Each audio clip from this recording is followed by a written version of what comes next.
विश्व मानव रूहानी केंद्र नवानगर हरियाणा द्वारा कावड़ यात्रियों की सुविधा के लिए कैंप लगाकर सेवा की जा रही है। शहर में अभी तक कावड़ उठाकर पैदल चल रहे 20,000 कावड़ियों की सेवा की जा चुकी है। सावन माह के पावन पर्व पर विश्व मानव रूहानी कावड़ यात्रियों के लिए कैंप लगाया गया है। मानपुर और उज्जैन के ग्राम पंथ पिपलई दोनों जगह शिविर लगाकर कावड़ यात्रियों को प्रतिदिन सुबह चाय, नाश्ता, फल सहित दोपहर और शाम को भोजन कराया जा रहा है। कावड़ यात्रा के दौरान कई किलोमीटर दूर से पैदल चलकर आने वाले कावड़ियों के पांव में छाले पड़ने या अन्य किसी तरह की चोट आने पर उसके उपचार के लिए भी यहां 24 घंटे सेवाएं दी जा रही है।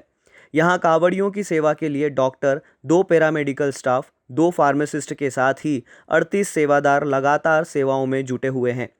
शिविर से मिली जानकारी के अनुसार मानपुर के शिविर में अब तक करीब 7,200 से ज़्यादा कावड़ियों की सेवा की जा चुकी है।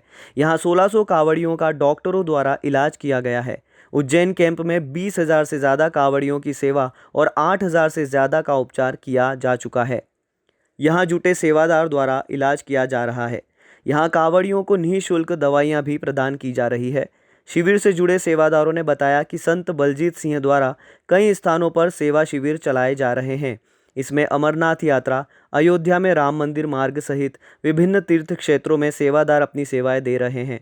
राज्य निगरानी टीम के सदस्य धर्मेंद्र सिंह ने बताया कि संत श्री का उद्देश्य मानवता के लिए सदैव अच्छे कार्य करते रहो और मानवता की सेवा के लिए सदैव एकजुट रहो, इस ध्येय पर सेवा कार्य कर रहे हैं। विश्व मानव रूहानी केंद्र दिनेश ठाकुर, गणेश कोठे और चैरिटी सेवादार अनिल धनगर, खेल सिंह सोलंकी, गट्टूलाल बारेला और स्थानीय राम सिंह जादौन, प्रकाश जाट, निर्भय सिंह, ओम प्रकाश जाट ग्राम पंथ पिपलई में सेवा कर रहे हैं।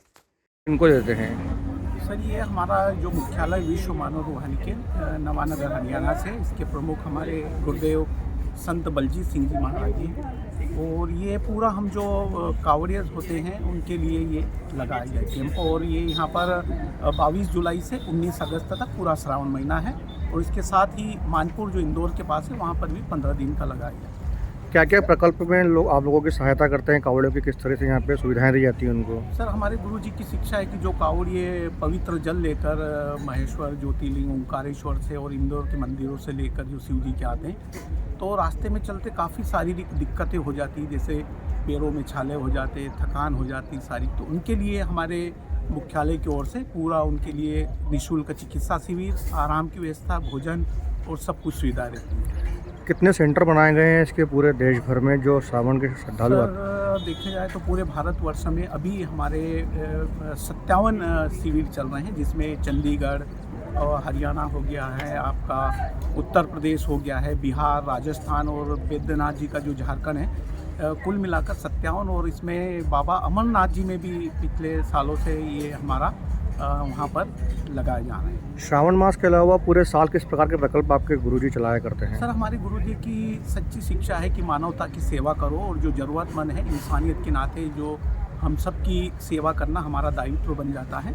तो उसके तहत हमारे विभिन्न चैरिटियाज़ होती है, जैसे कोविड के समय भी काफ़ी चैरिटीज़ की गई, और जो सरकारी गवर्नमेंट स्कूल होते हैं उसमें ज़रूरतमंद बच्चों के लिए भी मदद की जाती है, और जो ठंड के समय होता है कंबल वितरण की सेवा हो गई। इस तरह की अनेक प्रकार की चैरिटियाँ हमारे विश्व मानव रूहानी केंद्र द्वारा समय समय पर की जाती है। बस सेवा का भाव है मेरा, तो बस सेवा करना है। गुरुजी से जुड़े हैं पिछले वर्ष से। पिछले वर्ष जो इन्होंने 15 दिन का कैंप लगाया था उसमें मैं जुड़ गया था संयोगवश। तो इस वर्ष तो पूरे महीने की सेवा में लगे हुए हैं, और जो छोटी मोटी सेवाएं बनती है उसमें उनका सहयोग करते हैं। महाकाल में जो है कावड़ यात्री देश भर से आते हैं, और ये चूँकि हम खुद पहली बार देख रहे हैं किस तरह से ये सेवा देते हैं, किस प्रकार की यहाँ पे सेवाएं रहती है और इससे श्रद्धालुओं को, जो कावड़ यात्रियों को कितना बेनिफिट मिलता है? गुरुजी का क्या है कि मानव सेवा करना ही उनका प्रथम लक्ष्य है। और कावड़िए जब जल लेके आते हैं, नर्मदा मैया का पवित्र जल लेके आते हैं, उन्हें काफ़ी तकलीफें आती हैं। तो गुरुजी का ऐसा मानना है कि रास्ते में उनको जो मेडिकल सुविधा है, भोजन है, ठहरने की व्यवस्थाएं हैं, ये व्यवस्थाएं अनिवार्य समझी उन्होंने, और ये व्यवस्थाएं गुरुजी ने यहाँ प्रकल्प में कर रखी है। और कहाँ जा रहे हैं? हम इंदौर से आ रहे हैं, और पंथ पिपलई में बढ़िया अच्छा नाश्ता पानी भोजन की व्यवस्था रखी है बाबा भोलेनाथ की तरफ से। बड़ा आनंद आ रहा है, और हम यहाँ से उज्जैन के लिए वापस प्रस्थान कर रहे हैं। पूरे रास्ते आप लोगों को कावड़ यात्रा लेकर आते हैं, तो जो बाकी जगह की व्यवस्था है उससे इसकी ये व्यवस्था बहुत बढ़िया व्यवस्था करी और क्या यहाँ पे आनंद का माहौल बना रखा है और बढ़िया बहुत आनंद आ रहा है। क्या नाम है आपका? लेकिन तात्काल नाम